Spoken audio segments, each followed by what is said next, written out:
La religión. No es posible trazar una línea inquebrantable entre magia y religión, ya que toda religiosidad es magia y sus rituales son mágicos.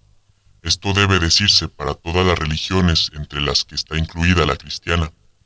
Para comprender esto, estamos obligados a redefinir el término magia, diciendo, en principio, que es la ciencia sagrada que estudia las relaciones existentes entre lo visible y lo invisible. La magia es, básicamente, la ciencia que permite, operando sobre un plano, lograr modificaciones en otro plano, aplicando la ley de las correspondencias, uniendo y relacionando lo superior con lo inferior. Esta idea es la base de la magia y de todas las ritualidades en la religión. Esta es la ley universal de la analogía, aquella que Jesús enseña y expone en el Padre Nuestro al decir que se cumpla en la tierra aquello que se está cumpliendo ya, plenamente en el cielo, que lo de arriba sea como lo de abajo.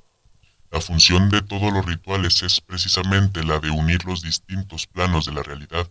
Según lo antedicho, podemos afirmar que todos los ritos religiosos son mágicos. Los ritos religiosos son rituales mágicos colectivos cuya implicancia es cósmica, son obras u operaciones de magia sagrada obrando a escala universal. Entender los ritos de las religiones como actos mágicos está dentro de la visión de muchos magos, tanto antiguos como contemporáneos.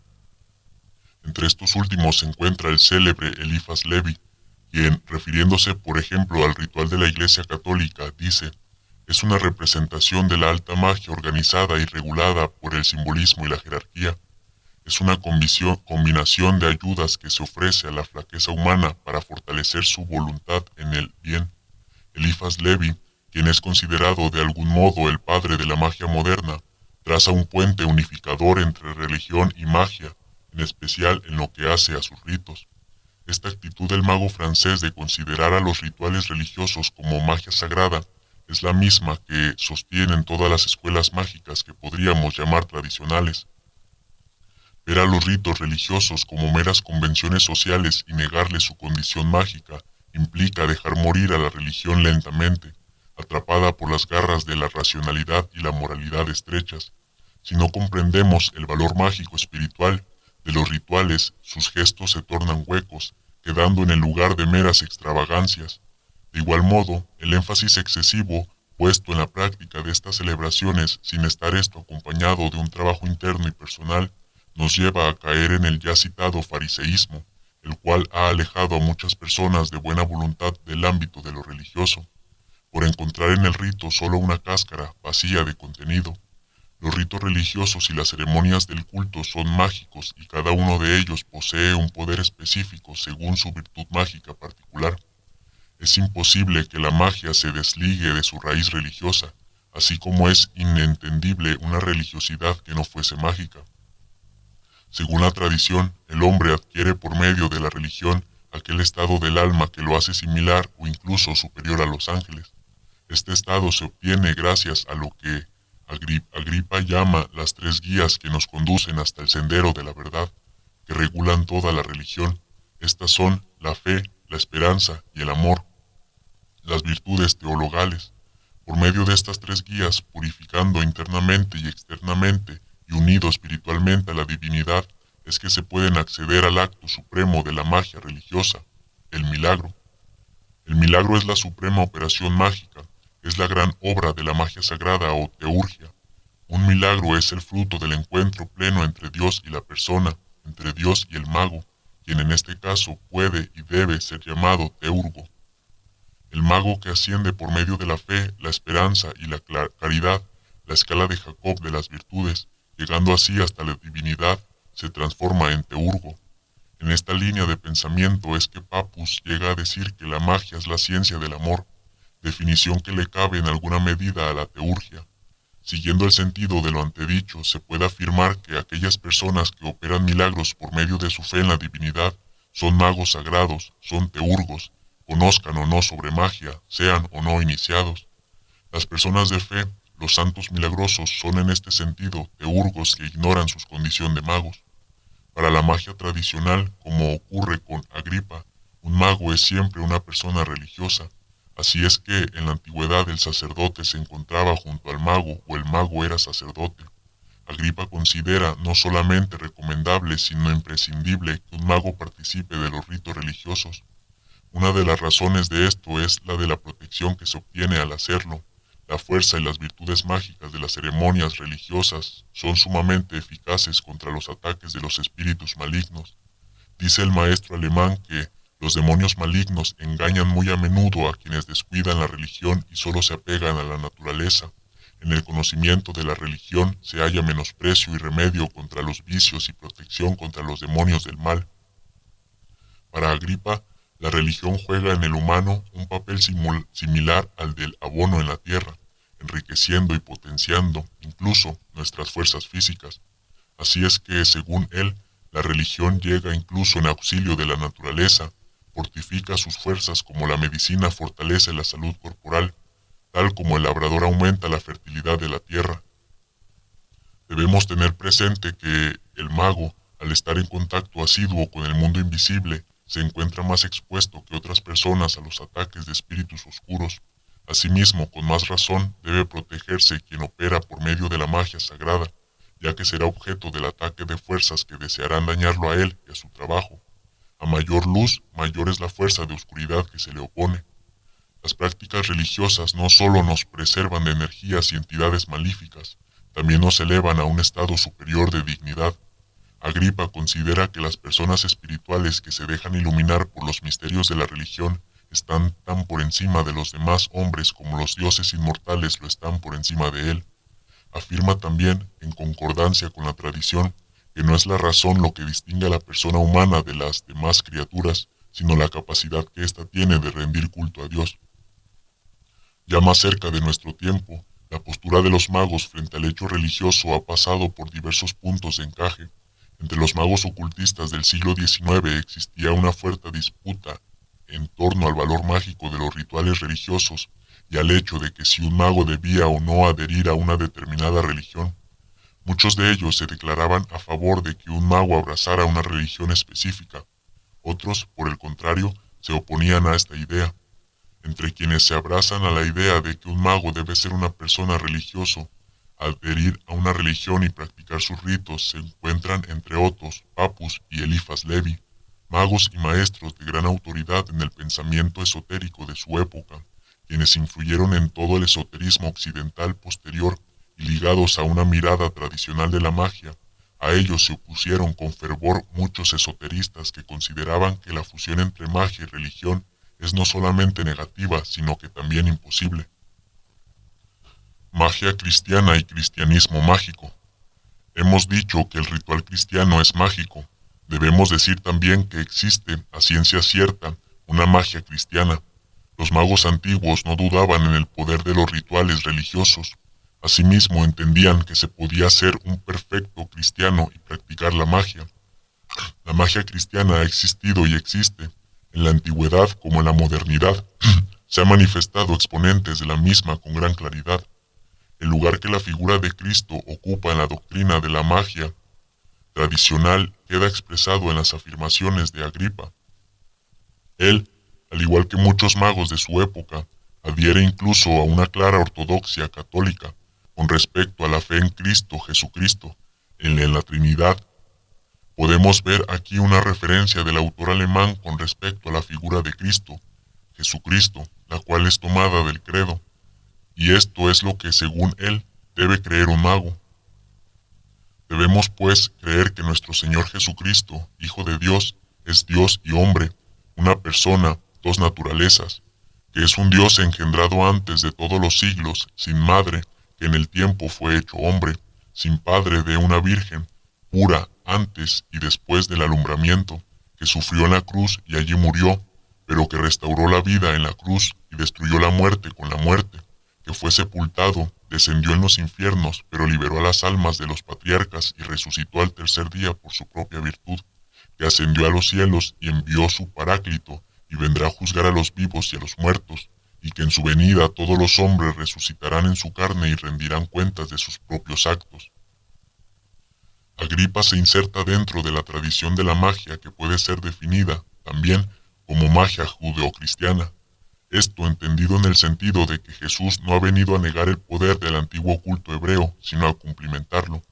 Es notable aquí la dignidad que el maestro alemán le adjudica al nombre de Jesús, luego de su pasión, muerte y resurrección, siguiendo la tradición paulina con respecto al nombre que está por sobre todo nombre, al que ubica como nombre superior a todo nombre sagrado y del cual deriva el poder de todos estos y, citando aquí a Pedro, considera nombre de salvación. En la doctrina expuesta por Agripa nos encontramos ante la teología cristiana tradicional aplicada a la magia. Los cielos reciben pues de los ángeles sus influjos, y los ángeles los reciben del gran nombre de Dios y de Iesp, cuya virtud es primera en Dios, luego expandida en las 19 ángeles, por cuyo ministerio se derrama sobre los 12 signos y 7 planetas, y de allí sobre todos los demás ministros e instrumentos de Dios, penetrando hasta lo ínfimo. Por ello el Cristo dijo: todo lo que pidiereis a mi Padre en mi nombre, Él os dará. Y al resucitar dijo: por la virtud de mi nombre alejarán los demonios del cuerpo de los poseídos, de manera que después de ello no es menester más el nombre de 4 letras cuya virtud total es transferida al nombre Iesp, por el cual se operan todos los milagros, y no existen otros nombres, dice Pedro, dados a los hombres por los que necesariamente puedan ser salvados que no sea aquel. También es clara la práctica de una magia cristiana en el muy célebre Francis Barrett, quien en los albores del siglo XIX edita su libro El Mago, el cual es una recopilación de textos tradicionales de magia cristiana, tomadas de diversas fuentes, entre las cuales se incluyen magos del renombre de Agripa. Entre otros, Barrett ya se veía en su momento impelido a limpiar la palabra magia de aquellos atributos negativos de los que estaba cargada. Barrett plantea con claridad la necesidad de retornar a la idea primordial de la magia como un camino espiritual, camino que, por otro lado, según su entender, era auténticamente cristiano. Dice Barrett que la palabra magia es originariamente significativa y sin mal alguno, palabra de toda ciencia loable y positiva de la que un hombre puede sacar provecho para convertirse en un hombre tan sabio como feliz, y cuya práctica se encuentra tan lejos de ofender a Dios o a los hombres, porque la raíz de toda magia emerge de las sagradas escrituras que dicen: el temor a Dios es el principio de toda sabiduría, y la caridad, su final. El principio de la magia es el temor a Dios, porque la magia es sabiduría, y es sobre esta premisa que los hombres sabios fueron llamados magis, magos. Fueron los primeros cristianos que, gracias a sus altos conocimientos, supieron que el Salvador prometido se había encarnado en hombre, el Cristo, nuestro Redentor, nuestro abogado y mediador. Ellos fueron los primeros que, en reconocer su majestad y su gloria, por tanto nadie debe ofenderse ante el sagrado título de mago, un título que todo hombre sabio merece al seguir el camino trazado por Cristo: humildad, misericordia, ayuno, oración, porque el verdadero mago es el cristiano verdadero, un discípulo cercano a nuestro bendito Señor, quien sentó el ejemplo que debemos seguir. Entre los magos y maestros contemporáneos, Levi y Papus son quizás quienes más se han definido siendo magos a favor del cristianismo. Según Papus, la enseñanza de la tradición cristiana debe formar la base de toda iniciación occidental. Este comentario del maestro español no indica que se deban dejar de lado las enseñanzas orientales, sino que éstas deben ser abordadas una vez conocida al fondo la propia tradición occidental. Papus, al igual que otros maestros, considera el cristianismo como la tradición de Occidente, sin por esto desacreditar las diversas tradiciones de Oriente. Papus dice asimismo que, en cuanto a discutir sobre la primacía de una u otra tradición, eso es obra de la ignorancia y el sectarismo. Anterior en el tiempo a estos maestros, es interesante asimismo analizar la postura de una figura como el teurgo, Martínez de Pasquali, quien exigía a sus discípulos no solo una actitud positiva frente a lo religioso, sino la participación en los ritos de la Iglesia Católica Romana. Asimismo, los rituales utilizados por Pasquali y se basan en adaptaciones de oraciones tradicionales del catolicismo. Según lo tiende la tradición, tal como lo expresa Levi, existen 2 iglesias las cuales conforman una unidad, siendo una parte de la otra. La primera es la iglesia que podemos llamar oficial y la otra es la llamada juanista. Sobre esto, Eliphas Levi, que ha existido dentro del cristianismo una iglesia oculta o juanista, lo cual, respetando la necesidad de la Iglesia oficial, conserva una interpretación del dogma muy distinta a aquella que presenta al vulgo. Lo que da un carácter distinto a esta escuela es el hecho de evitar toda publicidad y de no constituirse jamás en una secta disidente. Para comprender plenamente este misterio referido a las dos iglesias, debemos remitirnos al relato evangélico según el cual Juan, el discípulo llamado el Amado, se recuesta sobre el pecho de Jesús en la última cena. Este recostarse sobre el pecho implica una cercanía al corazón, al centro espiritual del Maestro, lo cual indica que la figura de Juan está ligada al conocimiento de lo íntimo, de lo más oculto y sagrado, de la experiencia en el propio plexo cardíaco de la manifestación de Cristo. Así es que dentro de una iglesia existe otra, la que configuran aquellos que han entrado al santo de los santos, aquellos que han tocado al corazón del Maestro y que éste a su vez los ha tocado a ellos. Para esto no alcanza con la mera participación de los ritos y las iniciaciones religiosas, hace falta que el amor de Dios habite en nosotros. Una de las características de aquellos que pertenecen a esta iglesia juanista o interior es el hecho de estar alejados de una actitud farisea, de permanecer en lo oculto, de llevar el signo de la humanidad. El sello identificatorio del iniciado no son los blasones y las medallas, así como no lo son los altos grados ni las ordenaciones, sino que lo son sus virtudes espirituales, las cuales manifiestan haber superado las pruebas que han forjado en él una persona de características especiales. Así se refiere Eliphas Levi sobre esto. Un iniciado puede, dentro de la mayor sencillez y sinceridad, practicar la religión en la cual ha nacido, ya que todos los ritos son representativos de un dogma único, pero él debe abrir el fondo de su conciencia solamente a Dios y no dará a nadie cuenta de sus creencias más íntimas. El sacerdote no puede juzgar sobre aquello que ni él mismo, Papa, comprende. Los signos exteriores del iniciado son la ciencia plena de la modestia, la filantropía sin buscar la fama o el brillo, la equidad en el carácter y la más inalterable bondad. Magia profana. Esta relación armónica entre religión cristiana y magia ya no es tan clara en los magos de la era moderna. A aquella magia que sostiene que entre religión y magia, así como entre cristianismo y magia, no debería haber conflicto porque se encuentran íntimamente ligados, podemos llamarla tradicional. Esta mirada sobre la magia se separa de aquella que podemos definir como antitradicional, para la cual los elementos antedichos, magia, religión, cristianismo, deben permanecer separados. Es decir, por contrapartida a aquellos maestros que consideran el hecho religioso como positivo y trascendente para el desarrollo espiritual del mago. Importantes escuelas de ocultismo, y más específicamente determinadas escuelas de magia del siglo XIX, se han alejado de toda ligazón a la religiosidad, y en especial de la tradición religiosa vinculada a la Iglesia Católica Romana.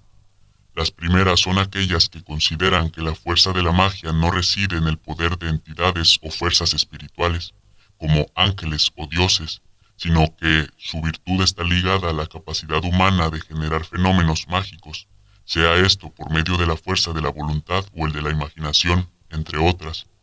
A esta línea de pensamiento mágico se la puede denominar como magia impersonalista. Nos encontramos aquí, de algún modo, ante una magia desacralizada. Estamos frente a una magia sin dioses, una magia donde las fuerzas espirituales, a diferencia de lo que ocurre en la magia tradicional, están despersonalizadas. Todas estas corrientes de pensamiento mágico son ciertamente muy modernas. La idea de que los rituales mágicos no poseen otra virtud que la de alterar o favorecer la conciencia de quien opera es imperante en las escuelas mágicas más modernas. Dione Fortune, quien es quizá uno de los mayores referentes de la magia contemporánea, se expresa a favor de esta idea antitradicional diciendo que el ritual es de valor simplemente por su efecto en la conciencia de los participantes. Nunca he visto evidencia que soporte la hipótesis de que el ritual es eficaz para otra cosa que para el trabajo mental al cual se encamina. La magia moderna, a diferencia de la magia antigua, da un desmedido prestigio al lugar de la mente y la voluntad. Esta es la magia que ha sido denominada también como magia personal. Esta es la magia ante la cual los maestros tradicionales nos colocan en guardia frente a sus riesgos y de la que podemos decir, siguiendo a Papus, que es aquella en la cual la voluntad e inteligencia humanas son la única en ejercicio, sin el curso de la divinidad. El mago moderno intenta operar con la sola fuerza de su propia energía personal, sin percatarse de lo terriblemente peligroso que es esto. El poder de las fuerzas ocultas de la mente y la voluntad no le eran desconocidas al mago antiguo, solo que éste, dado los peligros que esto conlleva, nunca hubiera osado realizar ningún tipo de actividad mágica, contando con su sola fuerza, en desmérito de la invocación de entidades espirituales, los riesgos de una práctica mágica en la cual el operador solo cuenta con el poder de su mente y de su voluntad, son el agotamiento energético, la enfermedad y la locura. Amén de esto, el mismo mago queda expuesto y desprotegido frente a las fuerzas que puedan o quieran dañarlo. Algunas escuelas de magia contemporáneas, adjudicándose un lugar de independencia frente a la religiosidad, utilizan los signos, sellos, plegarias y nombres sagrados tomados de esa misma religiosidad a la cual desprecian. Esto no es ciertamente sin riesgo, ya que la utilización de símbolos sagrados fuera de su marco ritual puede movilizar fuerzas inmanejables para el operador.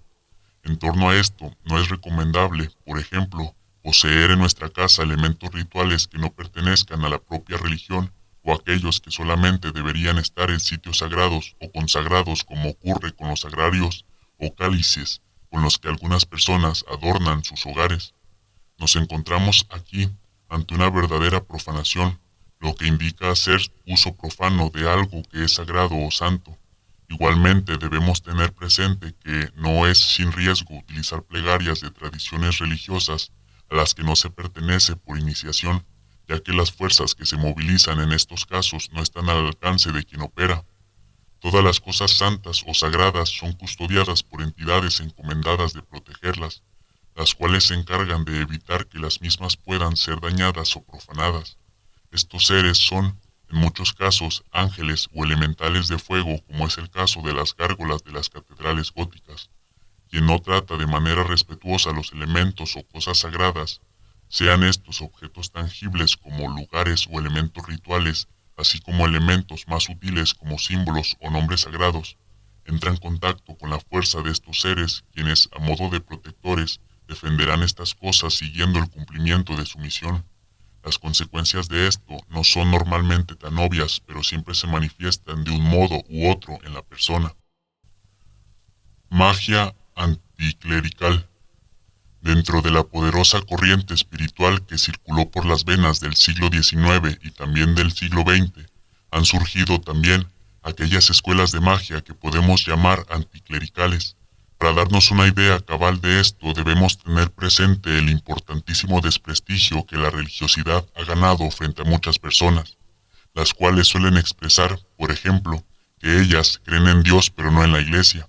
Esta idea también está inserta en el ámbito de la magia y del esoterismo en general.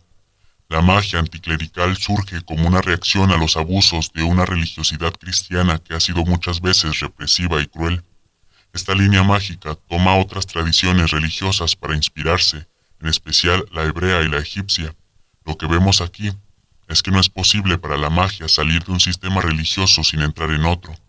Si observamos los sistemas mágicos actuales ligados a escuelas que se postulan como independientes de toda religiosidad, veremos que en ellas, en sus prácticas, se utilizan igualmente elementos religiosos, los que pertenecen a diferentes culturas y tradiciones, las cuales muchas veces están caducas e incluso energéticamente muertas. A estas cuestiones nos referimos más claramente al hablar de los egregores. Aunque se trate de evitarlo, como ya hemos dicho, el simbolismo religioso aparece en la magia que se postula como no religiosa en toda su estructura de trabajo. Esto lo podemos ver en la utilización de elementos propios de la religión y la magia ceremonial, como son los nombres divinos, tomados de distintas religiones, en especial la hebrea. Asimismo, la magia antirreligiosa utiliza términos y elementos como consagraciones, ritos, ceremonias, plegarias, sigilos, invocaciones, conjuras, evocaciones, fumigaciones, exorcismos, etc. Todos ellos tomados del ámbito de la magia ceremonial, y del mundo propio de lo religioso. Estos elementos son así desacralizados y de algún modo, ¿por qué no?, profanados. Existe entonces en la actualidad lo que podría llamarse magia profana, que es aquella que toma lo sagrado y lo quita de contexto, lo saca del templo, convirtiéndolo así en profano. Es regla de la magia no utilizar elementos rituales de los que se desconoce su sentido y su valor. Asimismo, no es recomendable, por ejemplo, utilizar plegarias no traducidas si desconocemos su significado. Esta regla nos preservará de correr riesgos indebidos. Magia negra y magia blanca. Cerraré aquí haciendo una necesaria distinción entre aquello que comúnmente es llamado magia negra y magia blanca. En la antigüedad, el término magia era reservado de manera exclusiva para la magia de luz, utilizando para aquello que hoy denominamos como magia negra el concepto de goesia. Según Pico Della, mirándola, no deberíamos utilizar la palabra magia más que para las obras de la luz. La magia es doble. Una se funda exclusivamente en la obra y la autoridad de los demonios, cosa del todo execrable y monstruosa. La otra, por el contrario, si bien se la considera, no es sino la consumación absoluta de la filosofía natural. Los griegos, atendiendo a la una y a la otra, indican la primera no considerándola de ningún modo digna del nombre de magia, y la nombraron con la palabra goeteian. En cambio, a la segunda la mencionan con el propio y peculiar nombre de mageian, es decir, la perfecta y suprema sabiduría. Es a partir del siglo XIX que se utilizan los términos magia negra y magia blanca para distinguir a aquellos que tradicionalmente es llamado goesia y magia. Asimismo, podemos decir que la magia negra es una perversión de la magia blanca, ya que en la primera se utilizan los conocimientos de la segunda con fines negativos. Esta es una de las razones por la que en la magia es necesario el secreto, a fin de aquellos conocimientos que la magia atesora para el bien no sean utilizados por personas inescrupulosas con fines negativos. Agripa se refiere al silencio o sigilo diciendo que es, pues, pecar contra la decena, profanar haciendo públicos mediante escritos los secretos comunicados oralmente entre un reducido número de sabios. Esto lo refiere en su tercer libro de la filosofía oculta, el cual trata sobre los misterios de la magia sagrada. Allí mismo pide disculpas al lector sobre el silencio que mantiene en el libro sobre los misterios de la magia ceremonial. Desde siempre, los verdaderos y profundos arcanos de la magia han sido enseñados de manera oral a aquellos que estuvieran en condiciones de aprenderlos. Este es el método y la forma de aquello que conocemos como saber iniciático. Lamentablemente, los secretos comunicados oralmente entre un número reducido de sabios han sido robados y utilizados de manera profana. Eso es precisamente la magia negra, la utilización de los secretos de la magia de luz y para hacer el mal. Por esto, Eliphas Levi expresa que la brujería es el abuso más criminal que puede hacerse de las ciencias mágicas.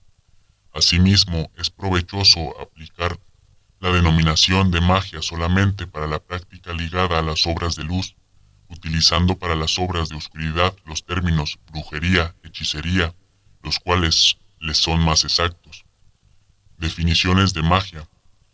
Profundizaremos en el término magia y sus acepciones, basándonos en la pluma del filósofo y mago italiano Giordano Bruno, en su libro titulado De la magia, el cual posee una fuerte influencia de la filosofía oculta de Agripa. Expone 10 modos de entender esta palabra. Estas formas se relacionan con diferentes tipos de práctica mágica. Al final de la lista explícita la necesidad de no caer en el terror, ya común en su época, de definir con la palabra magia a la brujería. Bruno toma en primer término la aceptación clásica de mago como sabio.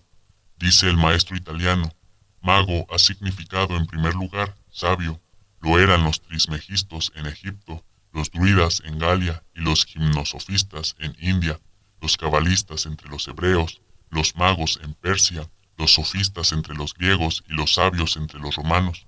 En segundo lugar, el mago, como el que cumple prodigios por la sola aplicación de los principios activos y pasivos, como vemos hacerlo en medicina y en química, es lo que llamamos comúnmente magia natural.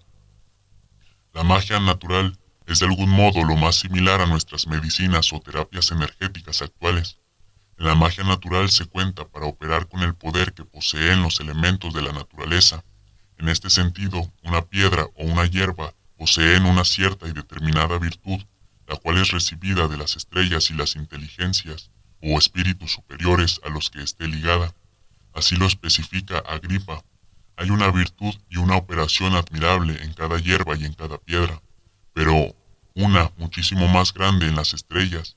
Además, cada cosa toma o recibe mucho de las inteligencias que presiden, sobre todo, de la primera causa. La tercera definición de magia, según Bruno, es la magia de los prestigios. Esta magia es en realidad nuestra actual prestidigitación. Notemos asimismo la similitud lingüística entre prestigio y prestidigitación. Esto es sumamente trascendente, ya que aquí lo que se define es la falsa magia, las imitaciones del pródigo o el milagro por medio de artificios. Siguiendo el juego de palabras, podemos decir que la magia de los prestigios es aquella práctica en la cual se imita el hecho mágico para adquirir prestigio. De aquí también una confusión que ha permanecido hasta nuestros tiempos, confusión por medio de la cual en la actualidad es común llamar magia a la prestidigitación y mago a quien la practica. Deberíamos, para poner las cosas en su lugar, llamar mago al mago y prestidigitador al prestidigitador. También esta magia como aquella que implica acarrear la admiración por medio de ilusiones. Esto es sencillamente el arte del ilusionismo, el cual, como se sabe, es ancestral y no despierta más que una sana admiración en la medida que no se ha confundido con la verdadera magia. La cuarta definición de magia enumera es la alquimia, el arte de transmutar la naturaleza. Aquí, entre la magia natural, de las operaciones de esta magia, el conocimiento de cómo unas sustancias rechazan, transmutan o atraen otras sustancias. En quinto lugar, la magia matemática o filosofía oculta. Esta es la magia que Agripa dedica a su segundo libro de la filosofía oculta bajo el título de Magia Celeste.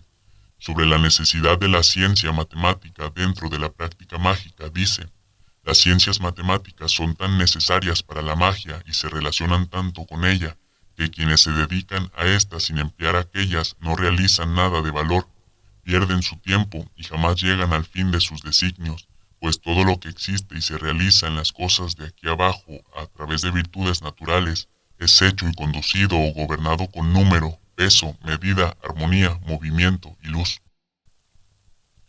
La matemática expuesta aquí no puede ser entendida en el sentido que la comprendemos comúnmente como el mero arte de contabilizar. La idea de número a que se refiere la magia tradicional está lejos de la que posee el hombre moderno. Todo lo creado por la naturaleza parece formado en los números, pues ese ha sido el principal modelo en el espíritu del creador.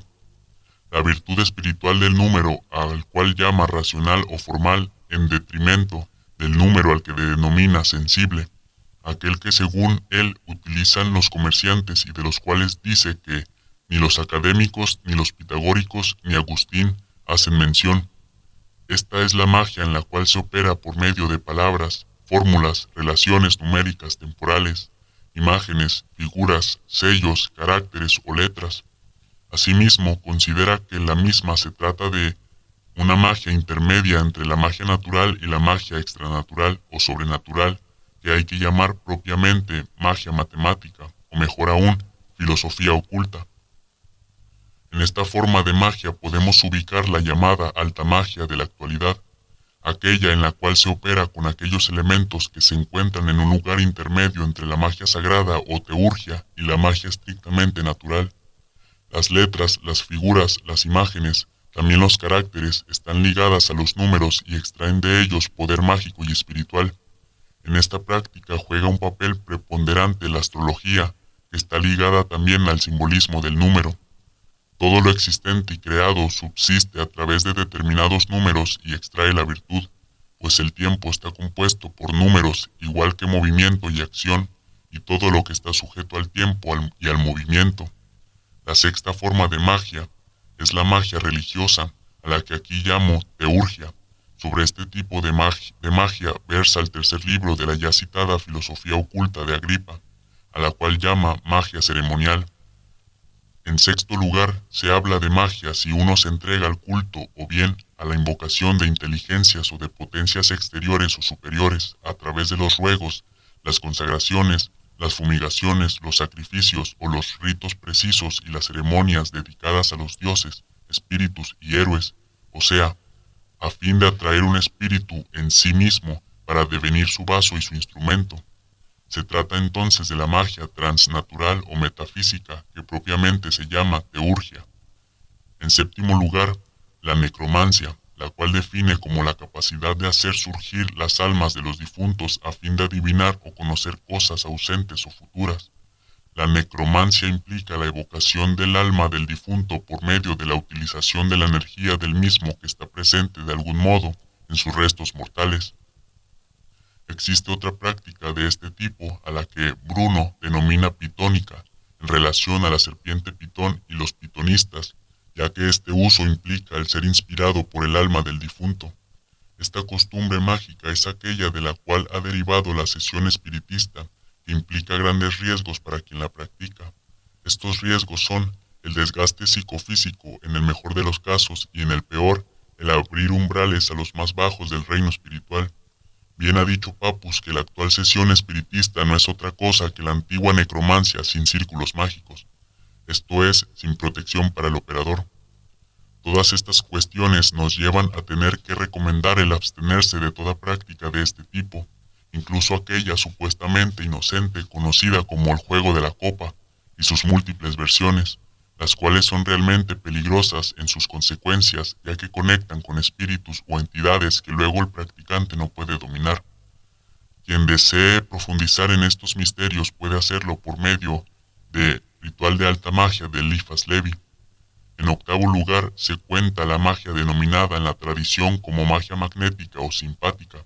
De esta, en octavo lugar, se habla de magia cuando al encantamiento se añaden fragmentos de objetos, vestimentas, excrementos, secreciones, huellas y todo lo que se cree ha recibido por simple contacto un poder de comunicación para liberar, ligar o debilitar. Este tipo de magia es quizá el más conocido en la imaginería popular. La magia magnética propone la idea de que existe una relación de simpatía entre la parte y el todo. Así es que, sabiendo elaborar de modo correcto la imagen de una persona como ejemplo, se puede hacer recaer sobre ella tanto el bien como el mal, ya que todo lo que se realice a la imagen será recibido en alguna medida por quien está representado en ella. Esta es la llamada magia homeopática o magia de lo símil, ya que opera por similitud. Por este medio se cree que Paracelso realizaba sus curaciones, no operando sobre los miembros enfermos de sus pacientes, sino sobre imágenes de estos, elaboradas de cierto y determinado modo. Esta práctica, que en principio ha sido realizada para el bien, ha sido robada por la brujería a la magia, para practicar el mal a distancia. Este es uno de los ejemplos de la necesidad del secreto mágico. Asimismo, que aquel mago que realizara estas prácticas para el bien se colocará en el rango de médico. La novena acepción del término magia, la magia de la adivinación. En su texto cito prácticas adivinatorias más tradicionales como aquellas que se apoyan en los elementos, pitomancia, hidromancia y geomancia. También reconozco aquí las artes adivinatorias ligadas a la observación de los astros como la astrología y aquellas que se basan en la observación del poder de las letras y los nombres. De todas las significaciones vistas hasta aquí de la palabra magia, la décima es la única que puede considerarse estrictamente negativa. La palabra magia ha sido maltratada y bastardeada, en especial por aquellos que querían utilizarla como sinónimo de brujería o hechicería. Es sobre esta confusión que el mago italiano nos coloca en guardia. Debemos tener en cuenta el contexto que Bruno expone, el cual implicaba un fuerte peso de la Inquisición que estaba en manos de la Orden de los Demónicos, orden a la que también él paradójicamente pertenecía. El hecho de que hermanos de mi orden han pervertido el nombre de mago, quitándole el atributo de sabiduría para utilizarla como sinónimo de aquel que mantiene trato con el diablo, sacerdotes ignorantes y quiméricos, En especial me refiero a los hermanos dominicos Enrique Institor y Jacobo Sprenger, autores del tristemente célebre Martillo de los Brujos, manual de oscuridades con que se intentaba mostrar y demostrar los modos en que operaban los brujos medievales a fin de poder denunciarlos ante la Inquisición. Me queda aquí para hacer una distinción en torno a lo que podríamos entender como el rol social de mago en la actualidad. Muchísimas personas recurren a los servicios de profesionales que trabajan asistiendo a otros por medios espirituales y energéticos.